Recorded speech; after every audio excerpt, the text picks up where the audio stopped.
10 of the biggest Formula One fails.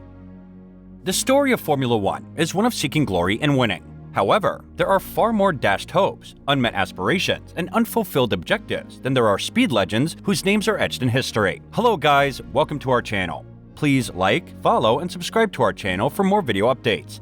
In today's video, we're going to talk about the 10 of the biggest Formula One fails. F1 is the biggest spectacle in sports, but sometimes things can go extremely wrong. These are the top 10 Formula One mishaps. US Grand Prix tire disaster in 2005. The Michelin runners experienced multiple tire problems during practice for the 2005 United States Grand Prix, including one rather significant for Ralf Schumacher.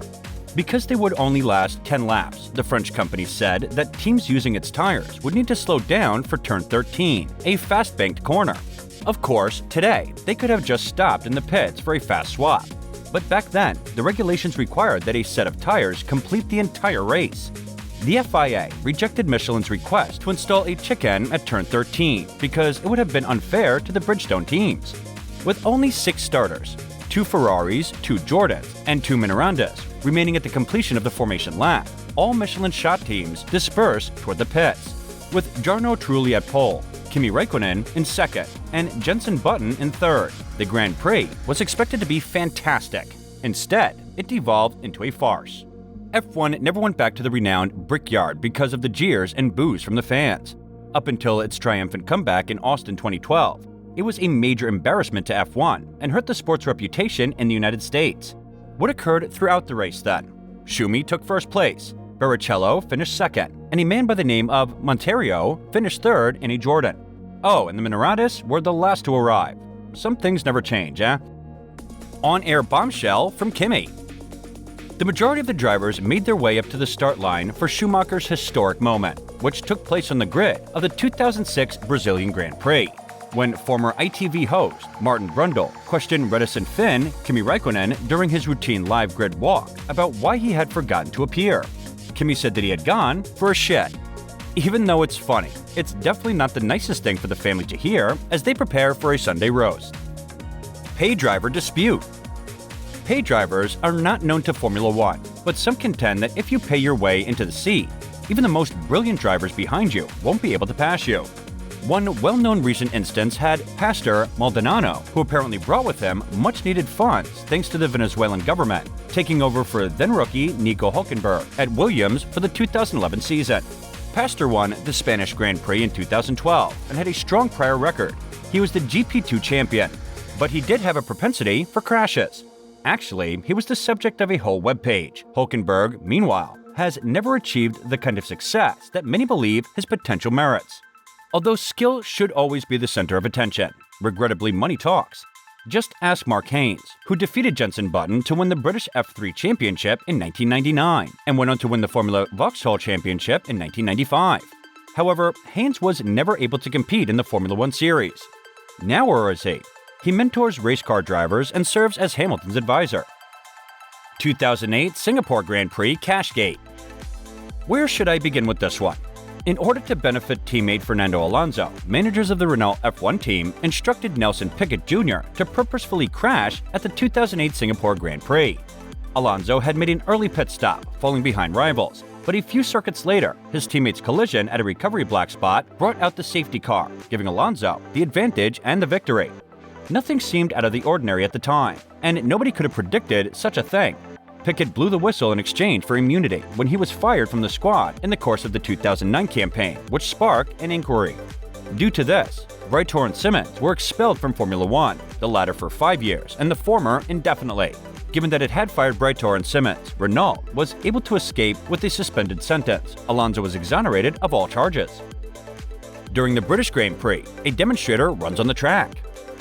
Neil Horan, a protester, sprinted down the 200-mile-per-hour hangar straight at the 2003 British Grand Prix, brandishing aborted vehicles as they swerved past him while wearing what can only be described as an elf's folks dancing attire. Fortunately, no one was wounded, and Catholic priest Horan was taken to the ground by a marshal before being arrested and ultimately defrocked by the church in 2005. But it wasn't the last we heard of Horan.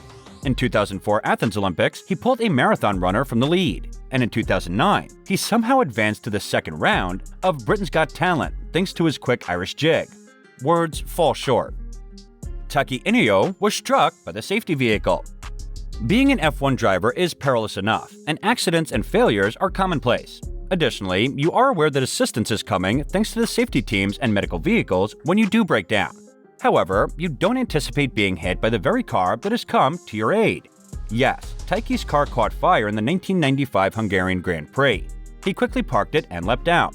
When the emergency vehicle arrived, he was trying to retrieve a fire extinguisher to assist the marshals with the engine fire when it knocked him over the bonnet and broke his leg. Irony is that he was okay before that. Coulthard collides with the pit wall. There isn't much to say about this particular race. David Coulthard won the 1995 Australian Grand Prix, the final race to be held on the Adelaide City circuit. In his final race for the Williams team, Courtland had a comfortable lead going into lap 20 when he made his first pit stop. However, he was unable to complete the stop since he skidded into the wall as he entered the pit lane. The failure to fail. Spygate, McLaren vs Ferrari. This is a significant issue, and there likely isn't enough room in this video to fully explain it. McLaren had a difficult year in 2007 because in addition to the existing Hamilton vs Alonso race, wasn't it fun to watch? The team was also disqualified from the Constructors' Championship. Why? The FIA determined that McLaren had utilized the dossier, which contained hundreds of pages of classified material from the Ferrari plant, to obtain a fraudulent sporting advantage. The consequence? The cancellation of all function object points for that year and a record-breaking $100 million penalties. Ouchie. Nevertheless, Kimi Räikkönen won his first and only title for the prancing horse in that year. Mansell celebrates too early. In a 1991 Canadian Grand Prix race, in which many of the other top competitors had retired, Nigel Mansell had led every lap and appeared poised to claim his first victory of the year. However, everything went wrong in the last lap. Nigel allowed his Williams FW14's revs to drop too low as he waved to the fans and began to celebrate too soon. The car stalled a few bends from home as a result of the engine management system cutting out due to the loss of power. Even worse, Nelson Piquet, a former teammate and bitter competitor, benefited from the situation, giving Benton an improbable victory. It ended up being Piquet's final Grand Prix victory. Always one for a memorable comment, he later discussed his emotions after the race, stating that he nearly came when he saw Mansell stuck at the side of the track. The awkward debut of Lola. It's remarkable to consider that Lola, a well-known manufacturer of racing chassis for teams across various categories, chose to give Formula 1 or F1 a go and ended up being such a huge flop. The British racing vehicle manufacturer Lola, which boasts a strong athletic heritage and support from one of the biggest credit card companies in the world, once saw its Formula 1 dream come true. To Lola's dismay, what appeared to be the biggest step forward for their business ended up being one of the F1 dreams with the shortest lifespan. With support from MasterCard, the team began the 1997 season in Australia, or rather, it didn't begin because both drivers didn't make the qualifying cut. Due to subsequent financial and technical issues, it was forced to withdraw from the following event in Brazil and never competed in an F1 race again. So that was the one race followed by reservership a few weeks later, and a reported £6 million in debt. With that, we have come to the end of our video. Thanks for watching, and guys, don't forget to subscribe to our channel and also press the bell icon so you can watch our upcoming videos. Also, share your thoughts in the comment box.